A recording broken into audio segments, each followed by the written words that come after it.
open the Flashtool. So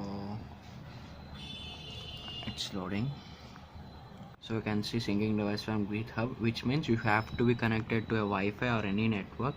So actually now I haven't connected to Wi-Fi or any, but be sure when you open this Flashtool, be sure you have to connect it to a Wi-Fi network or any LAN internet connection, so that the devices will be syncing from GitHub.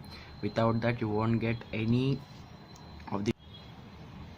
So be sure, so when you see this thing, syncing devices from GitHub, be connected to it. So when it gets synced, you can see that syncing device from GitHub, opening devices, pulling devices, everything, and in the down you can see loaded 98 devices for starting phone detection. So when you're not connected to a Wi-Fi network, it won't show you any device for the first time when you open the app, the application Flashtool. So be sure you have to connect it to a Wi-Fi network.